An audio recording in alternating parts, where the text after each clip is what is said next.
What's going on, guys? Welcome back to the Casual Critic YouTube channel. I'm happy to have you here today. We are reviewing another horror movie. I've been watching a lot of horror movies recently, but they've been pretty good for the most part, so I'm not going to complain. We are reviewing It Follows that came out in 2014. For some reason, I thought this thing came out in like 2017, 2018. This shit is almost 10 years old, which is surprising, because I still hear like a fair amount of hype over it. So, I mean, it's pretty good, but we'll get into my review. Anyway, we're reviewing It Follows, directed by David Robert Mitchell.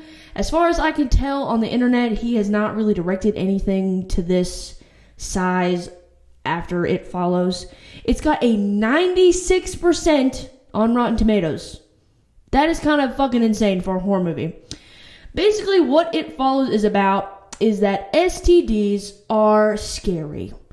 Very fucking scary. So basically in this movie, I don't know how it got started. Nobody in this movie knows how it got started, but somebody had sex with somebody and then this thing started following them. It's kind of like a shape shifter kind of thing. It can look like anybody. It could look like a stranger. It could look like a family member, somebody you know. It changes what it looks like all the time, so you always have to be on high alert wherever you are, because it's not going to look like the same person that it did before the last time you saw it. So you've got to be on high alert. And so one of the main characters in the movie, her name is Jay. She has sex with her new boyfriend, Hugh. And then afterwards, he's like, listen, here's the lowdown. I just passed it on to you. That's how you get rid of it, is you have to have sex with someone and then it passes on to the next person. So he's like, I just passed this on to you. So sorry and good luck. I've got to go. So now it's following Jay and it's terrifying. The main thing about this thing is that it doesn't run. It's smart enough, but it's always walking.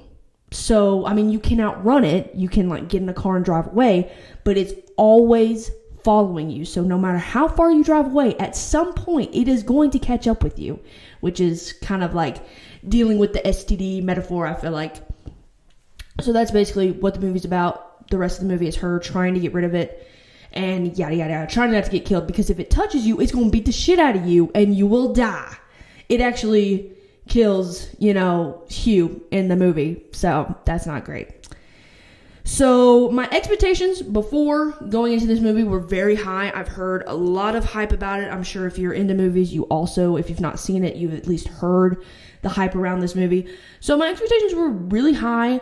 I thought it was going to be, pretty good. I was thinking maybe that the hype was a little bit too much, but I thought it would be a decent horror movie, and it for sure was.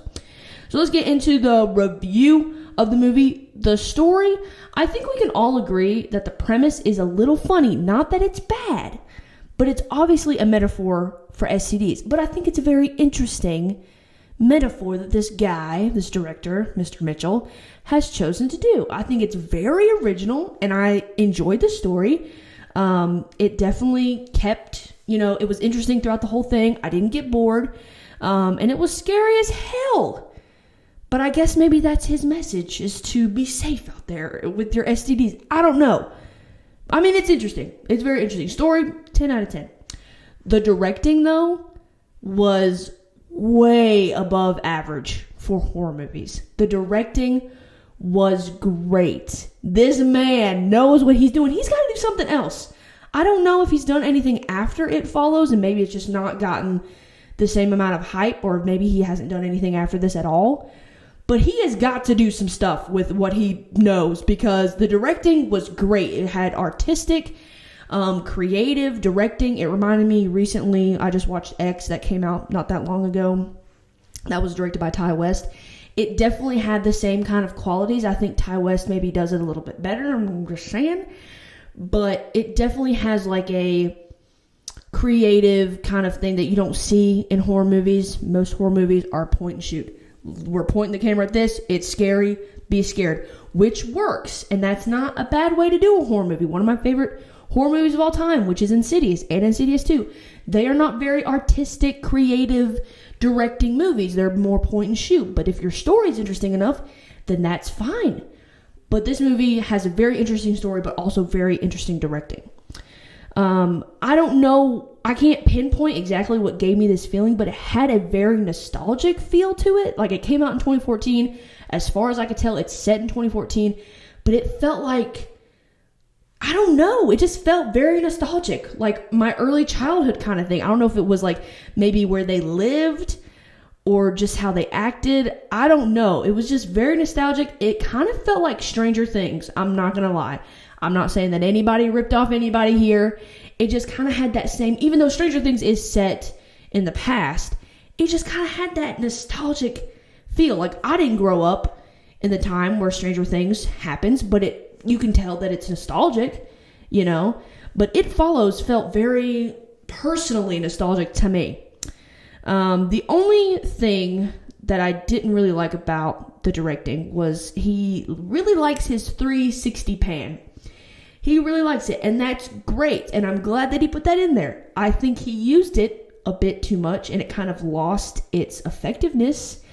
And like, there's this one scene where they're trying to find out Jay's boyfriend's real name because he didn't give her his real name because he's trying to be all secretive because he's trying to pass along this thing to her. So they go to his old high school, and I'm sorry about my dog. I am so sorry. So they go to his old high school, and they do the 360 pan, and you can see someone coming to the place where they're at, and you're like, is this the thing or is this not? And I don't know, because they're at a school and it could be anybody. And he did the 360 there, and it was great, and I loved it. There's other times where he uses it where it's not really necessary, and I think it's just trying to look more artistic, and maybe that's not what you need to be doing. Am I recording my audio? Yes, I'm sorry. So, but my favorite thing about the directing was kind of what I was saying a minute ago, was this like idea that it could be anybody and you don't know. And a lot of times, like, Jay, the main character, will not know when someone's following her, and you see a person, and like sometimes when you see a person in the background, it's very obvious that it is the thing that's following her, and you know it, and you know something's about to happen. But then there's other times in the movie where you see someone in the background, and like the movie doesn't acknowledge it, and you just don't know if that was it or if that was just someone, and it makes you paranoid as the viewer and makes you question everything and everyone, which is exactly what this movie was supposed to do, and it 100% achieved that, which is hard to do, especially when like the movie itself is not like, this is it, this is the scary thing. You just don't know, and that's the scariest thing of all. Okay, the writing wasn't poorly written. Was it a masterpiece? No, but it was fine. It was not poorly written to the point where it was like distracting, like, oh my god, the writing is so bad, this is a bad movie. But it wasn't like, oh my god, this writing is really gripping me into the story. It was fine. The acting, kind of like the writing, I don't think they were giving jaw-dropping performances, but I do think that it was way above average for horror movies, for sure, as well as the writing. Way above average for most horror movies. Just not like, oh my god, this is amazing.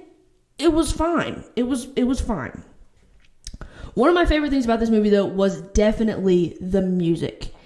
He has like some synth, like kind of nostalgic music. He knows exactly where he's putting that music. He knows exactly what kind of music to use in that scene.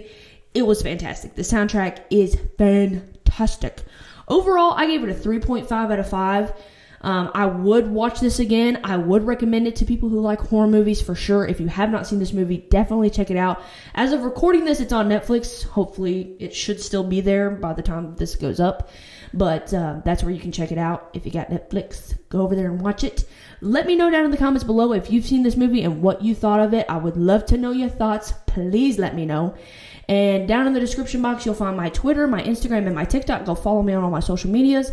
Please subscribe to this YouTube channel. It would help so much. Last time I checked, 60% of the people that watch my videos are not subscribed. So if you are watching this video right now and you are not subscribed, go down, hit that red button. If it's red, that is no bueno, that is wrong. So just click that and then you should be subscribed. Hit the bell to know when I go live with my videos. And I've got a podcast that also comes out every Saturday that's called The Casual Critic. That's different stuff from my YouTube. So if you like what you're seeing on YouTube and you want more, then listen to my podcast. It's called The Casual Critic. It's on Anchor, Spotify, and Apple Podcasts. So thank you guys for watching this video, and I will see you in the next one. Peace.